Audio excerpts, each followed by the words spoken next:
Yeah. ask a question? Yes. You just before we meditated, you were talking about feeling it's pretty much no difference whether you're meditating or not. Well, that might be an exaggeration, but it's not as big a difference as. Yeah, go ahead.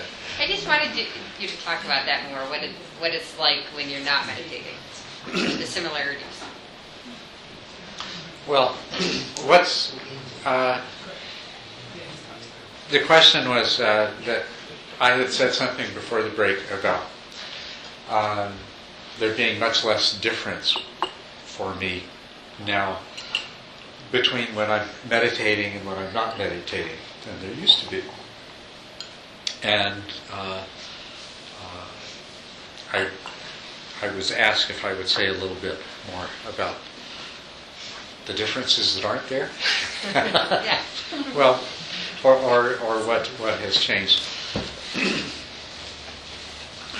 Well, one of the things, and I think maybe this was one of the first things that I really started to notice, is that when I would meditate, I would be really calm and peaceful and happy, and everything is wonderful. And then I'd get up from meditation, and depending on what was happening, that could disintegrate pretty quickly. And now it's just, there's a continuity. And, depending on the practice I do and the depth that I go to when I sit, those qualities will intensify. But, it's sort of like turning the volume up a little bit, turning the volume, and the volume may be falling down a little bit over the course of the day, rather than, the station going off the air. Right. So that was probably one of the first things that began to overflow from meditation into the rest of my life. Another one that is really important is when you're meditating and you have that awareness, you're in the present moment, you have that awareness of what's going on with you, what's happening in your mind. You just have really strong, clear, introspective awareness of what is happening in the moment. And that's something that is, to a greater or lesser degree, the same thing, the intensity of the volume goes up and down. But most of the time I have that. And the times when I don't, if I get really tired or sick or things like that, and I don't have that same mindfulness, if I lose that clarity, I really, really feel the loss of it. And so that's there. The other thing is that in meditation, the sense of understanding, experiencing things in a more real, or let's say a less diluted way. In meditation, you come to really recognize that everything you experience is just, a projection unfolding in your mind. And then there's a tendency that when you're not in meditation, you kind of lose that. You might remember that that's true, but you're not having that same experience anymore. And there's not that kind of delineation. It's like,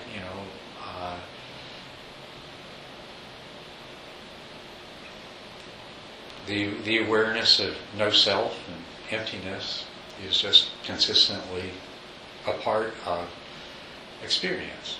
And these are the kinds of things that are the result of your practice. And I think that probably as those things translate out of your practice into your daily life, that's more important than what actually is happening in your practice. And it gets to be more and more the case that your formal practice is just to, it's like a tune-up. It's like, sharpening your tools. It's like, well, there's another aspect to it. I mean, it's like, for me, this is an ongoing process of discovery. I don't know that I'll ever stop learning and discovering new depths of understanding of what it means to, be a conscious being in this world. And so things will come up, and I just look forward to the opportunity to sit down and meditate, so I have a chance to just dive right in and see where it takes me. So there's always a place for the formal practice in there, but the distinctions are not so clear-cut. And also, when I wake up and lay in bed in the morning, I very often find myself being in exactly the same place that I am if I'm sitting here in meditation. So I wake up, my mind is fresh, and I just go into that kind of meditative state. And it will happen to me, it's a natural way of being. So, if I have to wait for something, I don't get impatient. I have a wonderful time meditating. But it's not like I'm sitting there just trying to be focused on one thing. It's rather I am taking advantage of the opportunity to just sink into that full awareness of the present moment and what's taking place in my mind and experiencing the reality of it. What about with your dreams? Do they disturb you ever? Or My dreams? yeah, are you aware of your dreams? Yeah, I'm not terribly good at remembering dreams, or at least I often wake up and I can remember my dreams very clearly for 15 or 20 minutes. They're gone completely. Most of the time when I dream, I know I'm dreaming. Most of the time when I'm dreaming, I'm actually practicing the same kind of mindfulness that I usually do in my daily life. In my dreams, I'm far more vulnerable to emotional reactions than I am now in my ordinary waking life.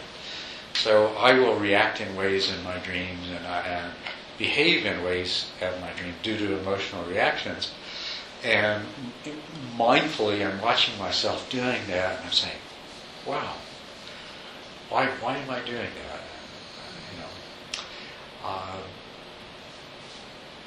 And one thing that I often do in my dreams, especially when it's things like that, is I'll rewind the dream and start over and say, "We'll run that scene again and play it out differently."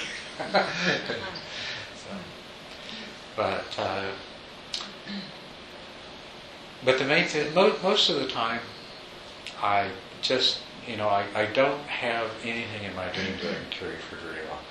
I will say that since I met Debbie and started experimenting with the neurofeedback,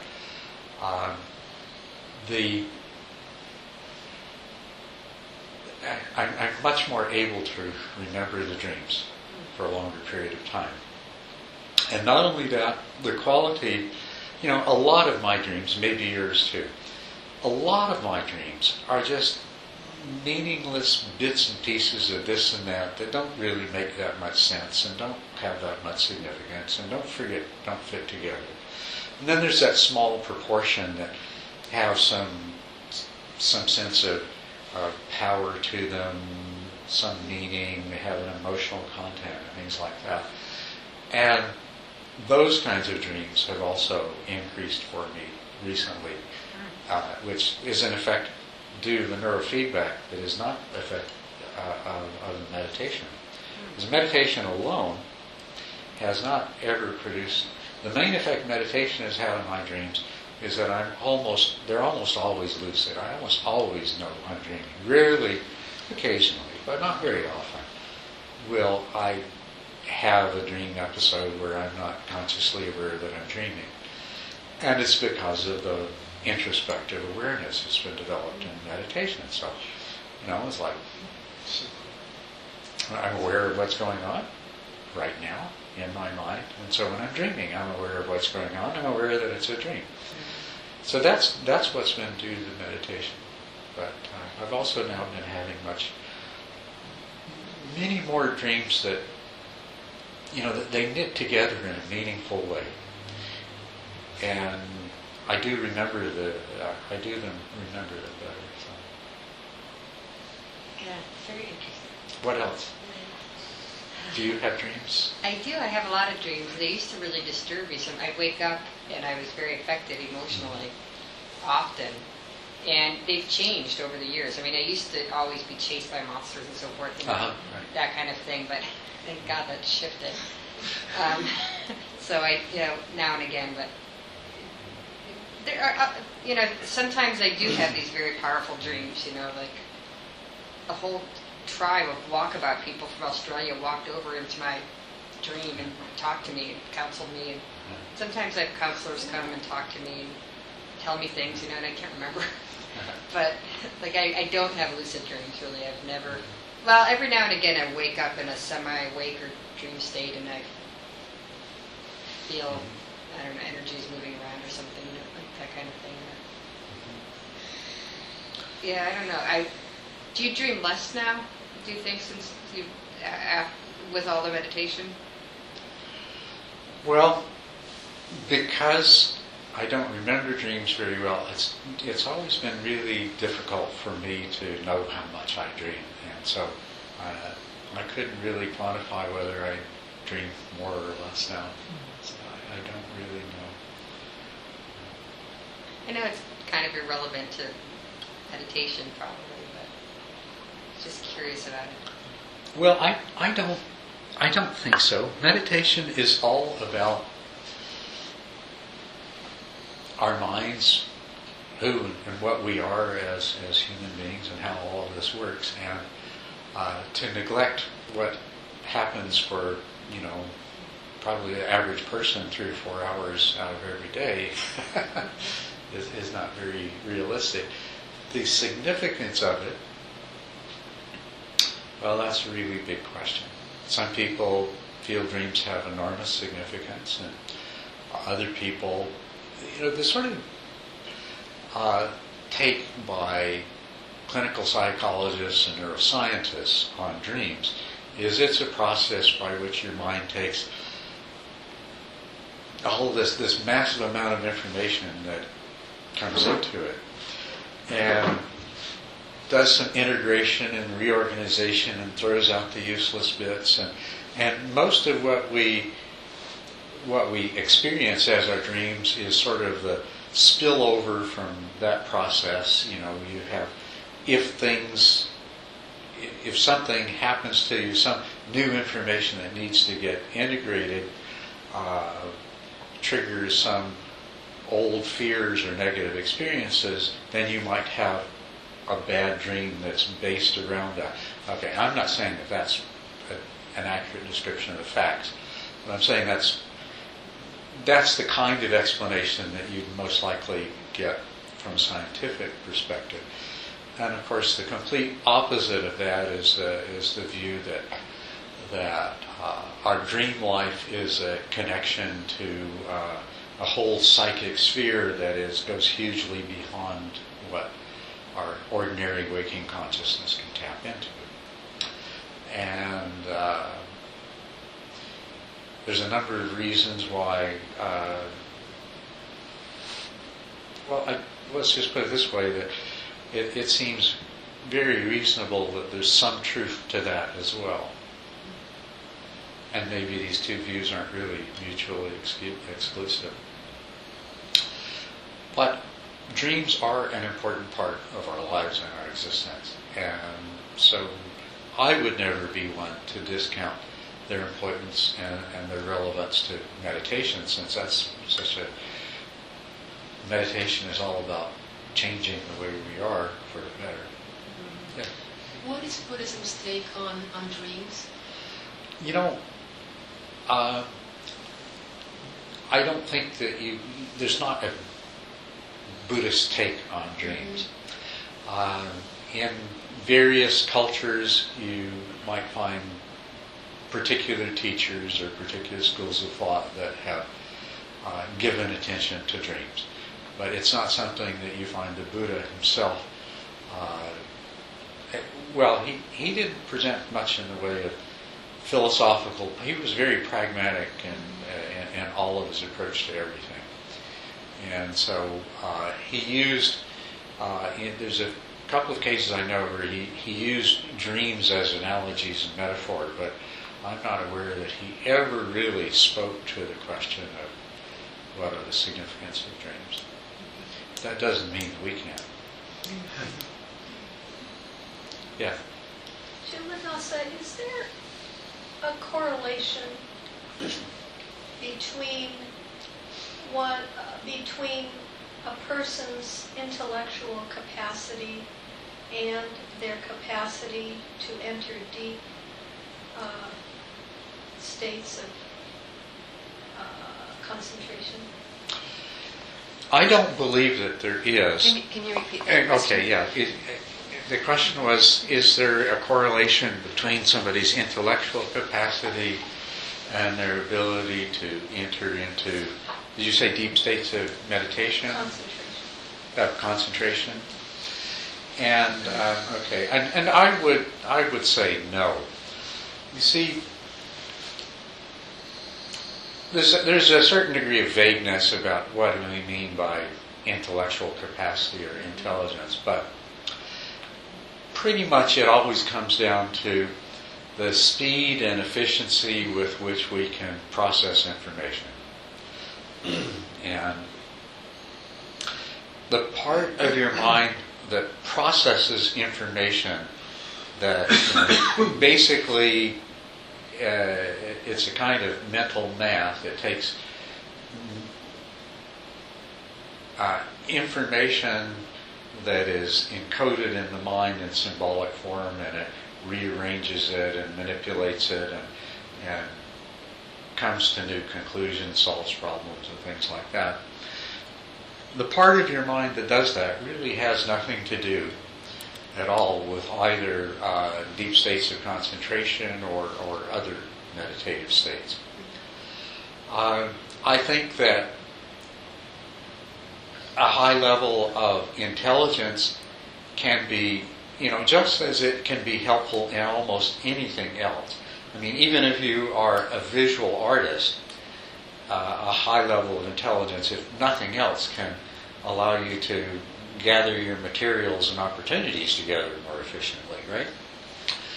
Even though you may not use that kind of intelligence in creating your art. So, as with most human activities, a higher degree of intellectual capacity is going to facilitate parts of it. And certainly in terms of meditation and spiritual practice, you can catch on to things quicker, you can analyze problems a little more effectively, maybe get past them sooner, and so on and so forth. So it's not without value, but you wouldn't want to overrate it, because it's also a two-edged sword. Very, very often, the really bright, intelligent people aren't even able, or it's, I shouldn't say that, but they have to work so much harder to stop thinking and intellectualizing to get to the place of just experiencing, just being. That part of your mind that continuously thinks thoughts and solves problems and everything else, as I'm sure you know, everybody else in this room knows, is one of your biggest obstacles when you sit down and meditate. So,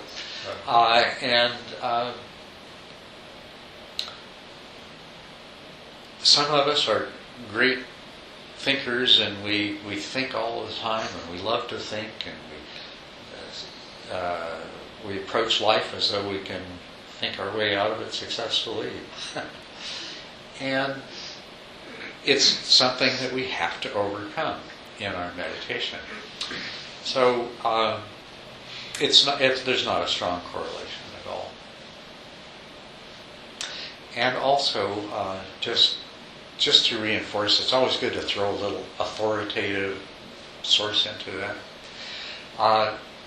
The Buddha speaks of certain bhikkhus who are arhats, but not terribly bright intellectually. So, you know, so So, deep states of absorption is it is an innate human capacity, yes, and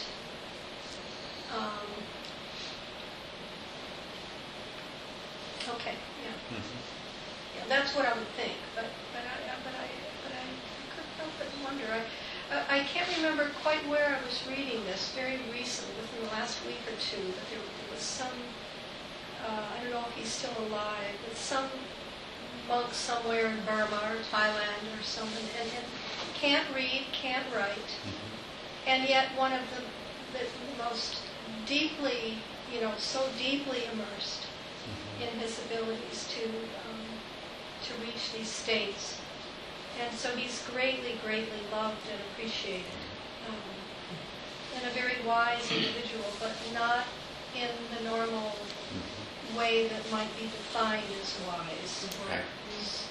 smart.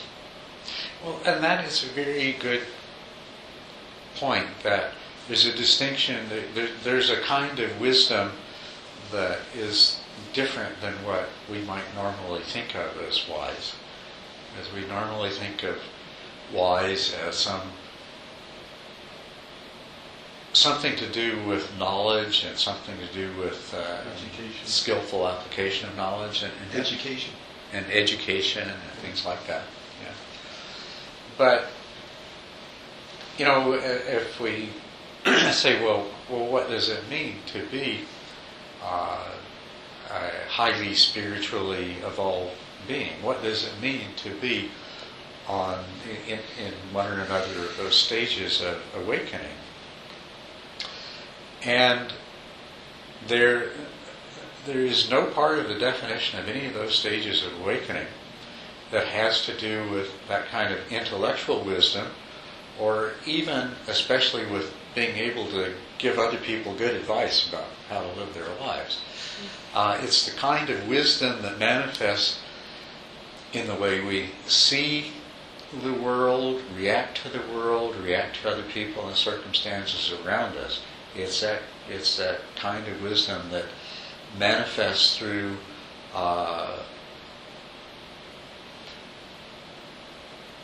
the more fundamental connection that we have with the reality that we're a part of. And so a highly evolved spiritual being will be happy, will be at peace, will be loving, will be compassionate. And these are the products of that kind of wisdom. Now, a lot of times they'll have the other kind of wisdom too. And if they have the other kind of wisdom too, then this makes them much more skilled at being able to guide other people to follow the path to get to the same place that they are. And so there's a value to this other kind of wisdom.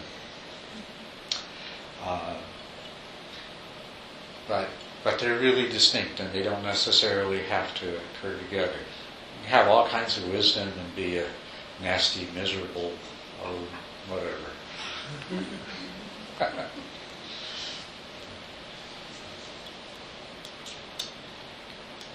One of the things that I wanted to mention to everyone tonight, anybody here attend the workshop this last weekend with Verizon? Did you? No? Nobody did? Okay. You did? Huh? Yeah. Huh. How was that?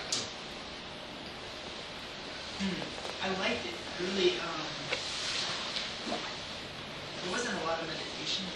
Yeah, So, well, that tends to be the way it goes. so I think I really like the activities and the practices we did. Mhm. But I just, truth be told, I find it really effective when it's a little bit of information and a lot of meditation. Yeah. And it was kind of the reverse. So the content was really good. I really like that Jim Ross. He's just got a very kind of slow, centered approach to to working with joy that's very common sense, Mhm. and it's much more about feeling into it than like some teachers who are really kind of intellectual about it. It's refreshing. It's not always what I relate to, but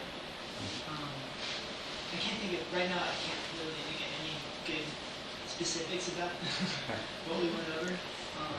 We talked a lot about intentionality with joy, choosing to interpret experience in a positive way, to kind of focus attention on the positive. So it was valuable. Yeah. Well, that's good. Yeah. Do you happen to remember, did he mention this book? Which one is that? It's called Buddha's Brain. I don't think he did it all. He mentioned a few meditation researchers. I don't know. But he didn't really touch on a lot of like Buddhism and neuroscience stuff. Well, somehow or another, there was a connection between There was. Buraj and this Yeah, book. there is. He did mention it. I wasn't there, but my tea ceremony teacher, my sensei, Yeah. with tea ceremony, was at that workshop and mentioned it to me, which is why I mentioned it to you. Well, as it happens, Is it Rick had... Harrison? What's that? Is it Rick Harrison? Yeah, that's right, Yeah, Rick he Hansen. mentioned- Rick he mentioned Hansen him and so- Richard Hansen. Mendes. Yeah, Davis. He mentioned him several times. Well, as it happens, I had... I think I'd come across Rick Hansen's website and gotten a little bit interested and had ordered this book, and it arrived maybe 2 weeks ago and was sitting on my shelf unopened when Sanghamita brought it to my attention. Last night I started reading it, and I want to recommend this book to you. It's a tremendous book. It's called Buddha's Brain, Happiness, Love, and Wisdom, a practical neuroscience of happiness, love, and wisdom. What I like about it, these guys are PhDs in neuroscience, but they're also Buddhists. And so it's putting Buddhism in very 21st century terms. And if you get this book, you'll find he's saying so many things that I've said to you here in these evenings. I mean,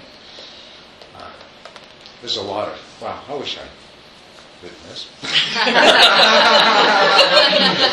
That's a real compliment. But, it did motivate me to spend more time today writing my own book.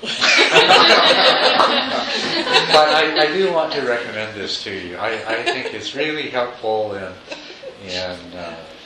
looking at Buddhism, as I say, from a very 21st century point of view. It incorporates some psychology and some neuroscience, but you don't have to know anything at all about this, because if there's any tiny piece of that kind of information that he, or I should say they, that they want to discuss in this book, they tell you everything you need to know with no assumptions.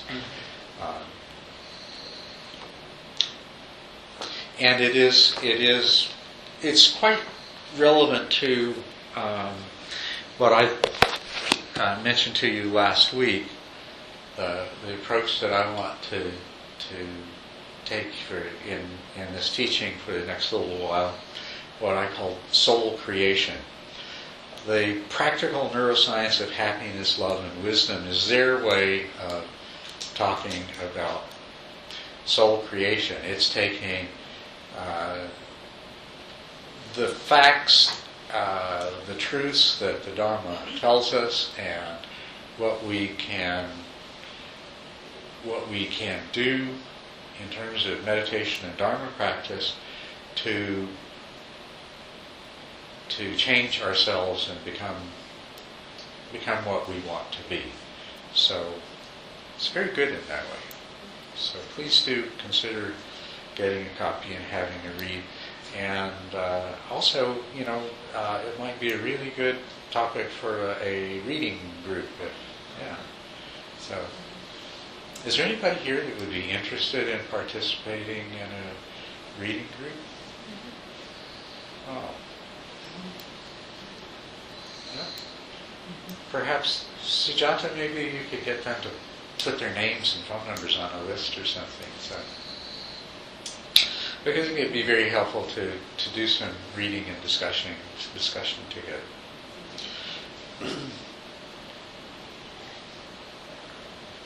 So, well, yes, soul creation. You see,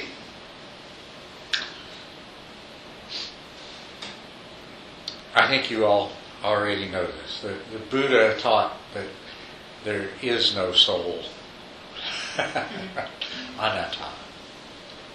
That the person you think you are is just a figment of your imagination. But to take that from a positive perspective, I want us to look at why, as human beings, what it is that we think it would be like to have a soul, or the kind of self that we think we have, what the value of that might be, and then to see how that might fit in with our aspirations for the kind of life that we would like to live. We call them our spiritual aspirations.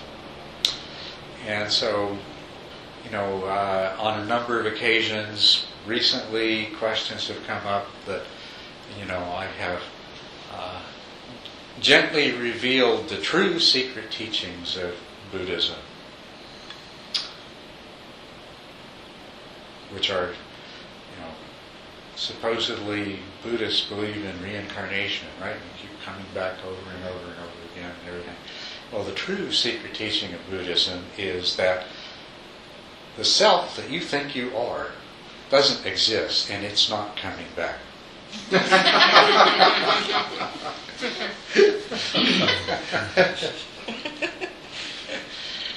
So, thank goodness. What's that? Thank goodness.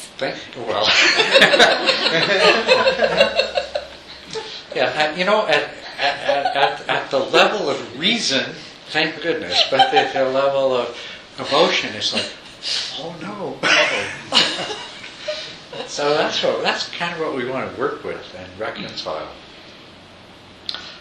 And so I kind of left you last week, those of you that were here, I had asked you to consider these ideas of what we mean, what it is that we think of as our self and as our soul.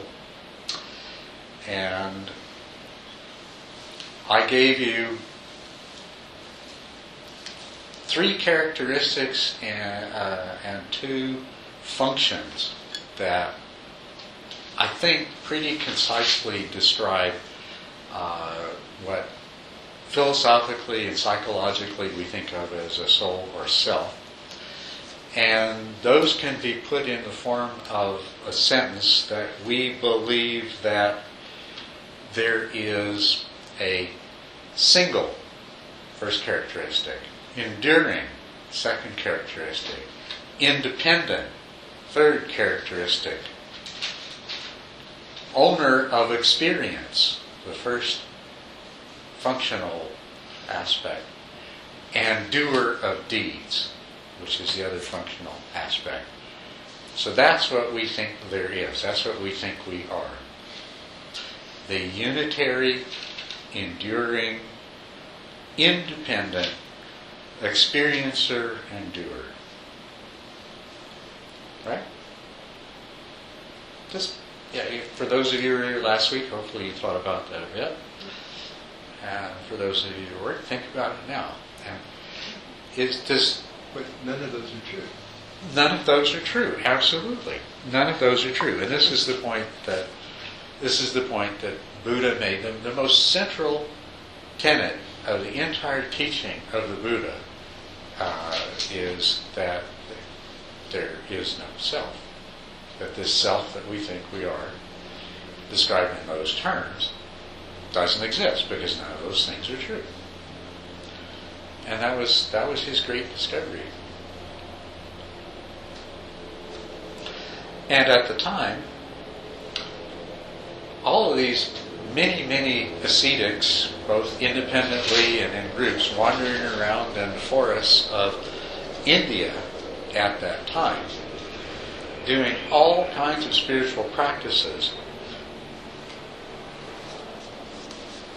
The majority of them, not all of them, but the majority of them, were bent upon discovering the true nature of the self, because at that time the philosophical conclusion of the existing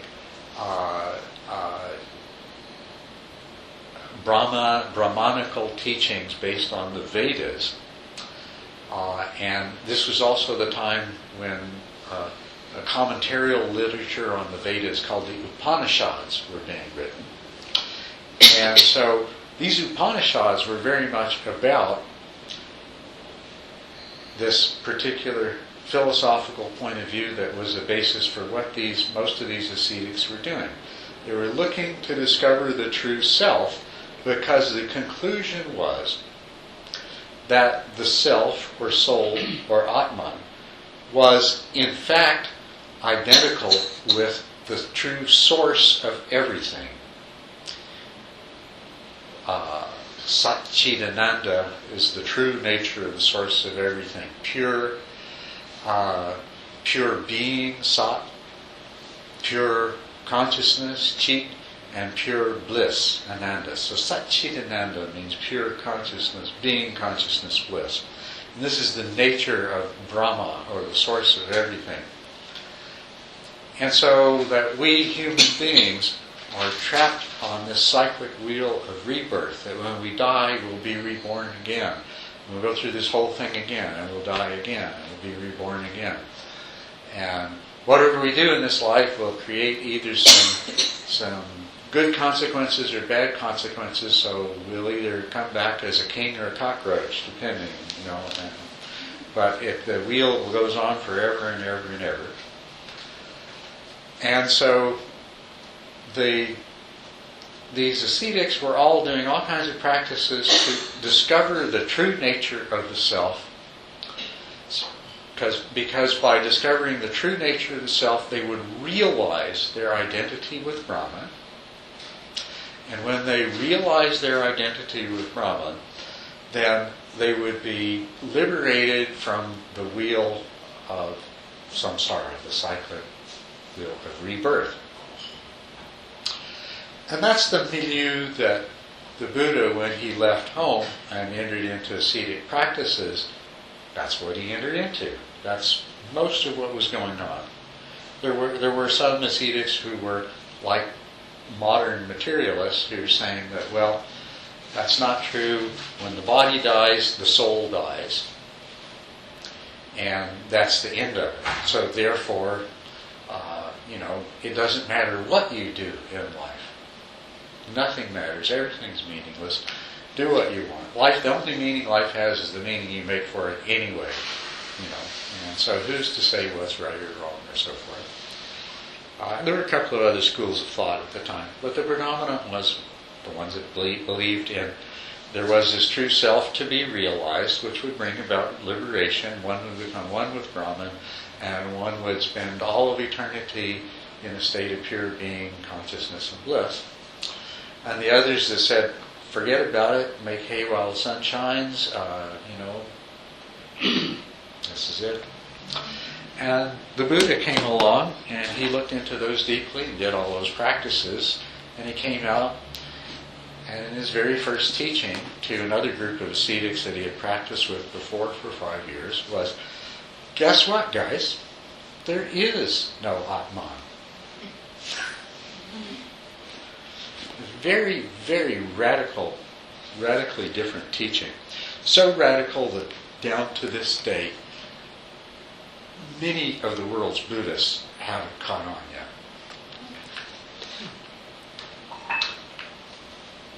And instead, they believe in reincarnation, and they give money to the temple so that they'll come back as a king rather than a cockroach. But I want to read to you a little bit about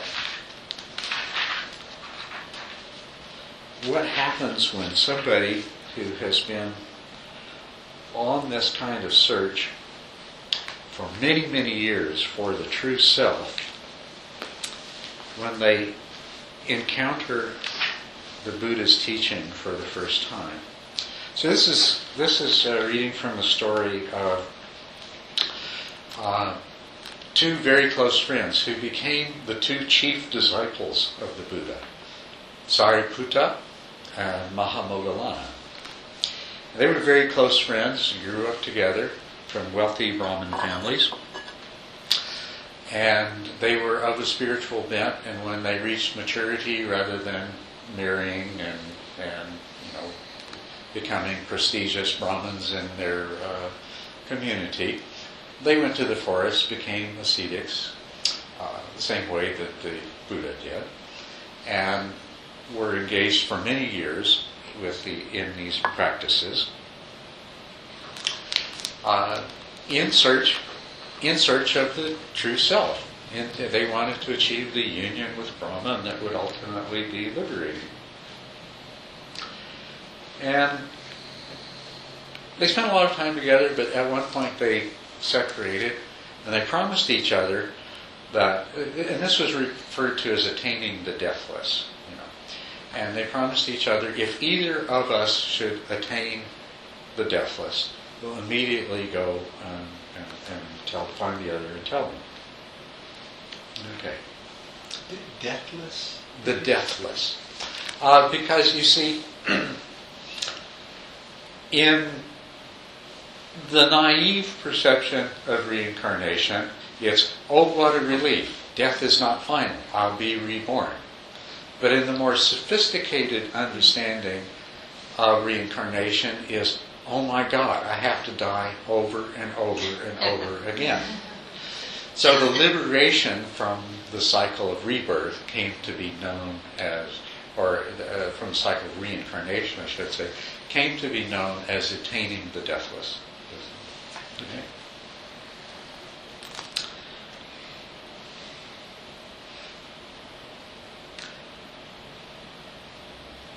Okay, so this is the story of... it's a little hard for me to read here. Could you turn that light off a little bit? Oh, that'll make any difference. Okay.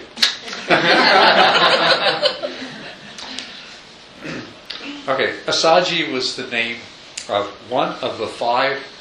After the Buddha's enlightenment, he went through a thing about whether anybody else would ever be able to understand this or not. And so the first people he taught were 5 ascetics who had practiced with him for many years before his enlightenment. So he went and he found them. And at first they didn't want to have anything to do with him because, he wasn't starving himself and, sleeping on beds of nails and stuff like that anymore. He wasn't following ascetic practices.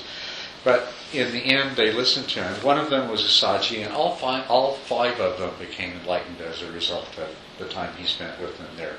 So they were his first students and the first people to become enlightened as a result of his teaching. One of them was the Venerable Asaji. When the Venerable Asaji had finished his round, he left Rajagaha with alms food. Then the wanderer Sariputta, that's one of the 2 friends that I mentioned to you, then the wanderer Sariputta went up to him and greeted him. When this courteous formal talk was finished, he stood at one side and he said to him, "Friend, your faculties are serene, the color of your skin is clear and bright. Under whom have you gone forth? Or who is your teacher? Or whose law do you confess?" "There is the great monk, friend, the son of the Sakyans who went forth from a Sakyan clan. I have gone forth under that blessed one. He is my teacher. It is that blessed one's law that I confess." And Sariputta said, "But what does the Venerable One's teacher say? What does he tell?" And Asaji says, "I have only recently gone forth, friend. I have only just come to this law and discipline. I cannot teach you the law in detail. Still, I will tell you its meaning in brief." And Sariputta said, "So be it, friend. Say much or little as it suits you. Tell me but the meaning now, for I need no more than the meaning, with no thought of details yet." The Venerable Assaji told the wanderer Sariputra this sketch of the law. The Perfect One has told the cause of causally arisen things, and what brings their cessation too. Such is the doctrine preached by the great monk. Now when the wanderer Sariputra heard this statement of the law, the spotless, immaculate vision of the Dhamma arose in him. And this is the important quote. All that is subject to arising is subject to cessation. This is the truth. Even if that were all, you have attained the state where is no sorrow, that we, for many times 10,000 ages, have let pass by unseen. All that is subject to arising is subject to cessation. And you see, so he achieved the first stage of awakening on hearing that. But of course he had the background of spending years and years doing these practices, meditating, diving deep into his own mind, exploring, looking for his true self, his true nature. And as you said, none of these things are true. And he had discovered that, but he couldn't see that because he was determined to discover the Atman, the true nature of self. And so it took, when it was finally said in clear enough terms that everything that arises due to causes and conditions, which is certainly, you cannot examine your mind without discovering it. Everything in it is a result of causes and conditions. There is no core substance to your mind. There is only the cumulative result of causes and conditions. And it hit Sariputra like a ton of bricks. Whatever arises due to causes and conditions is bound to pass away. And so this is the real secret teaching there. But what we need to do now is to look more closely at what we are. Now, what the Buddha said, he said that if you look at an individual, at a person, that what you see there are 5 aggregates. And we've talked about that before. And then you examine that and you discover that indeed everywhere you look you only find aggregates. You don't find single anything. So if you're looking for something that's single, enduring, independent, one thing you don't find is a single anything. You find a whole lot of everything. In your mind, you find a whole lot of everything. You find your mind is many different processes. And some of them, it's hard to believe that they belong to the same aggregate. They are so different from each other and so opposed to each other.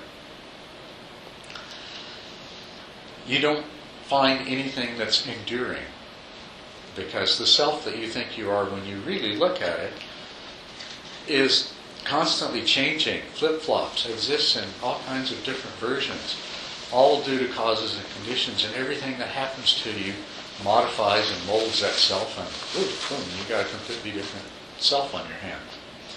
There's no kind of consistency in there. And of course, as far as the independence goes, we find that it is everything about us. We are totally influenced by causes and conditions of every sort and variety.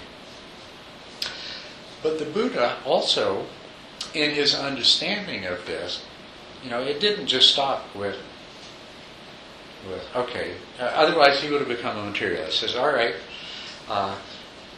it's even worse than you guys thought. Not only does your soul die when the body dies, you never had one to begin with. But he actually goes beyond that. And this is where it starts to get positive. That he realized that, the problem is that we're all, that life is a pretty bad deal. That we're all suffering. That we're born with no guarantee of anything except that we're going to experience pain. We're going to experience loss. we're going to die.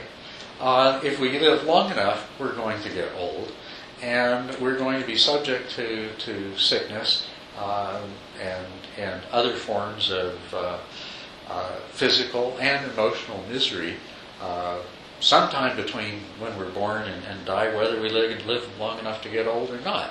So, I mean, basically, that's the situation we're faced with.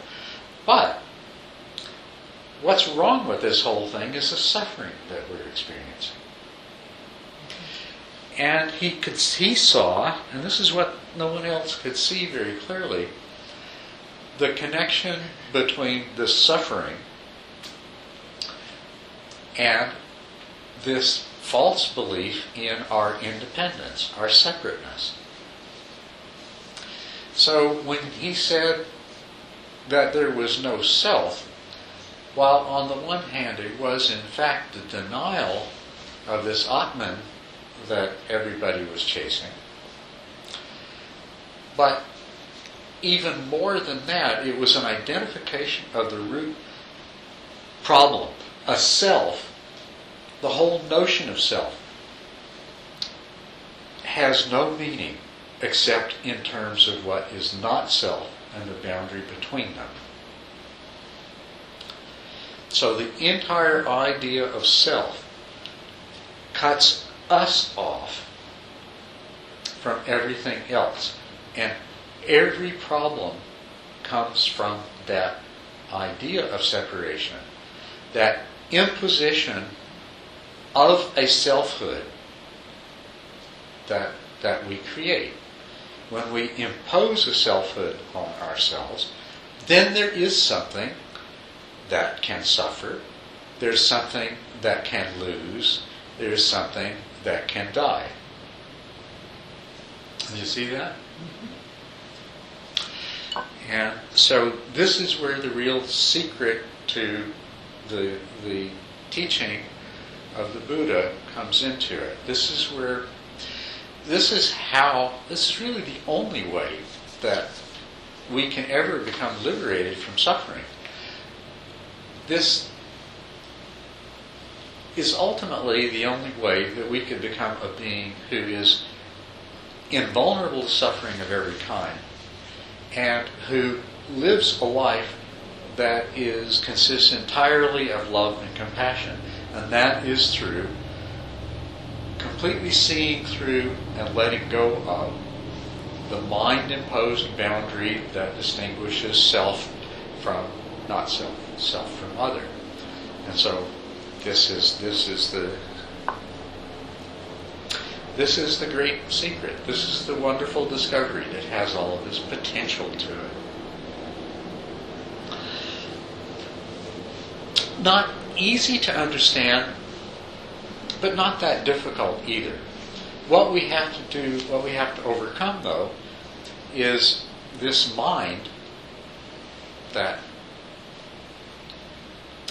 this composite, conditioned mind by which we experience ourselves and the world. You have a lifetime of conditioning and also an inherent tendency that you were born with to overcome in liberating yourself.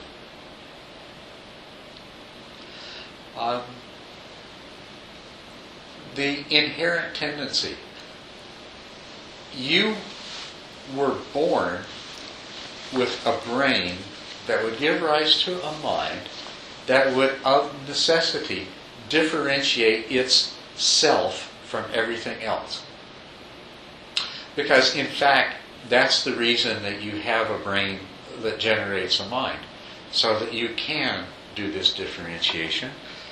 Because this differentiation makes you very effective in the world at ensuring your own survival and reproducing many copies of yourself. And that's what life is. That's what the stuff that we call life does. Whether it's oak trees or lizards or hummingbirds or people. It does its best to survive and to gather together the resources of one form or another to reproduce itself. And so you're born with a brain that is going to cause you to think in those ways, and it's worked very, very well. And but one thing about, call it Mother Nature, evolution, whatever you want. Let's call it Mother Nature. Mother Nature has her own agenda. And her agenda is what we see, the proliferation of life in the world. Mother Nature's agenda is not particularly concerned with the suffering that we experience as human beings. And as a matter of fact, if you think about it, as human beings, we are prone to far more suffering than most other forms of life. Okay? Mosquitoes and flies, don't contemplate their own death, or worry about the future, or have remorse for their past actions. And we do all of those things, and more, and much, much more. So, you are a being that experiences suffering because your very existence was tailored so that you would be in a state of dissatisfaction, craving, desire. And in order to ensure your survival, if anything hurt or tasted bad or felt bad, that you would attempt to escape it or destroy it. And if anything felt good or tasted good or made you happy, that you would pursue it and want more of it. And you've been operating in that program your entire life. And that whole program is, the kernel of that program is that boundary that's imposed that says, not that I'm a part of this magnificent whole, but I am separate, I'm distinct, I'm independent. And, I mean, it works really well. In some ways. What's that? In some ways. It works very well in terms of the goals of life, and not only that,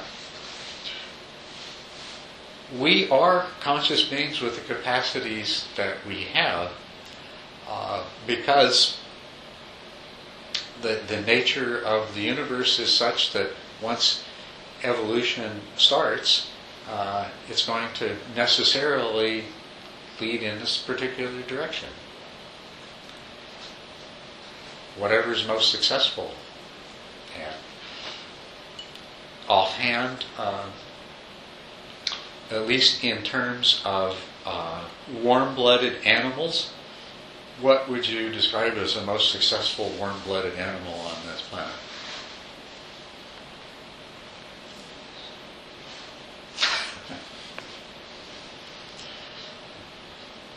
Successful from the standpoint of reprocreation and survival? And invasion of different ecosystems and the capturing of resources. Oh, warm-blooded. If you took that out of it, insects have a really strong case. Yeah, so, but also, it's wonderful to be human beings. Is that the answer, human? Humans, that's the answer, yeah. Oh, gee. But also, it's one thing about Mother Nature is that she may have opened a Pandora's box because human beings have had a pretty disastrous impact on the rest of her works, right? Mm-hmm. So, the ideal thing that we could come to is if human beings could survive and overcome the suffering that characterizes our lives, and perhaps use our unique faculties to whatever the future of the process of evolution of the material universe is, to contribute to that in a positive way rather than a negative way. Okay? So, that's really getting us to soul creation. As individuals, can we become more like what we would ideally like to be? And collectively, can we change the world and the future as a result of that? And the answer is potentially yes. Whether it'll actually happen or not, I don't know. But the potential is there. But it begins with transformation of ourselves. Culadasa, there are some beliefs that we already are that. The difficulty is we don't realize it. Well, I mean, that's a fact. The separation that we experience is an illusion on every level. That separation is an illusion. But nevertheless, as long as we don't realize that, we suffer. Right? And as long as we suffer, our suffering causes us to do things that enormously magnify the suffering of each other, which is to say, our own suffering. Because if you look at all of the suffering, all of the human suffering that exists in the world right now, the vast majority of that is inflicted by humans on humans. And it's inflicted by humans on humans unnecessarily. But it arises out of the compulsion of desire, compulsions of desire and aversion, greed and hatred, and ignorance, of course, because it's because the ignorance is there. So, what do we have to work with? We have a mind that is multifold, multi-parts. Your mind consists of many, many different parts. Yet,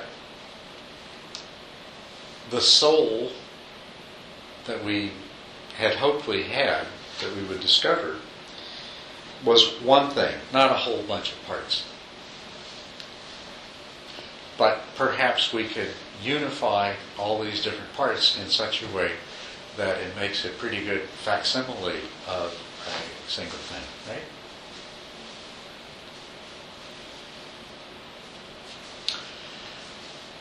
So this is one place to begin. Part of our problem is all these different parts of our mind have different agendas, and they're all operating from the same basic paradigm, which is that there is a self to be looked after, and the drive for looking after the self is in response to pleasure and pain and by means of desire and aversion. But the conditioning has led to all kinds of different parts of your mind, the different aspects of your self, having completely different ideas about how to take care of this self and protect it and reward it and so forth. Right? So some part of you wants to eat the cheesecake, and the other part of it knows it's bad for your blood pressure and cholesterol and everything else. Right? You know, one part of you thinks that the best way to achieve happiness is to sit down and meditate, and the other part of you says that but maybe going to the singles bar would solve the problem, at least in the short term. And, you know, all of these different and those are even oversimplifications. In everything we do, we find we're divided against ourselves with a lot of uncertainty. And we're running out of time now. But what I hope to develop in this is that in order to modify ourselves to become more of an idealized soul-like being, there are some principles that we can work on. Instead of acting compulsively through desire and aversion and in reaction to pleasure and pain, there are principles based in recognition that we aren't really separate. So that, now those principles are embodied in the ideas of generosity, virtue, and patience. Virtue in Buddhist terms is elaborated, but if we look at the root of all the elaborations, it's not harming.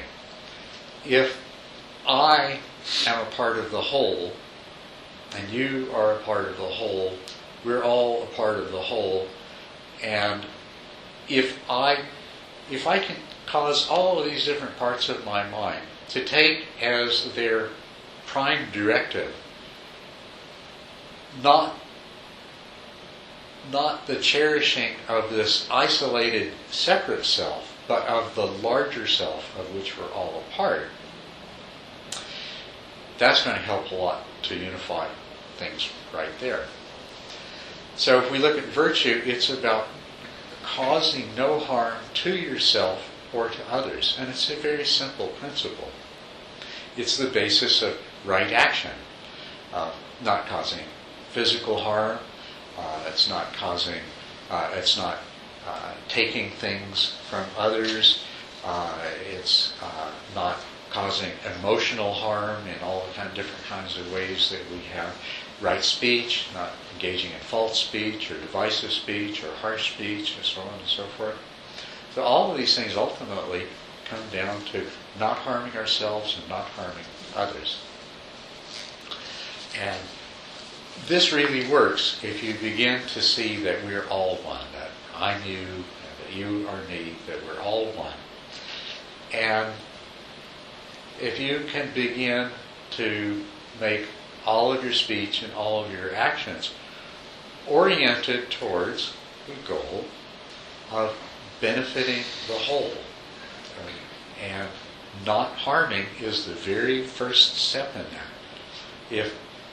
Why should the right hand strike the left hand? Makes no sense, right?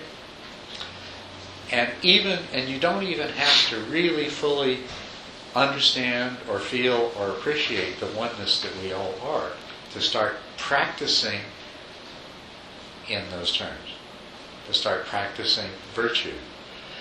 But not practicing virtue because there's this set of rules that says that you have to not harm and not lie, but rather because you realize that ultimately you're trying to achieve this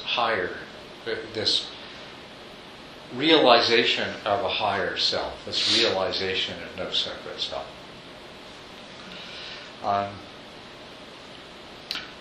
You're not following rules so that in the future your private self will benefit from them, right? I'm not lying and not stealing, so I'll come back as a king instead of a cockroach. Or I'm not lying and not stealing so that people will like me and be my friends and things like that. But you're doing it for a much more profound reason, that the self that your mind naturally wants to identify with is being transformed from being a separate, isolated, lonely, vulnerable, ultimately to disappear self, to being a self that does not have that same vulnerability and is not subject to death in the same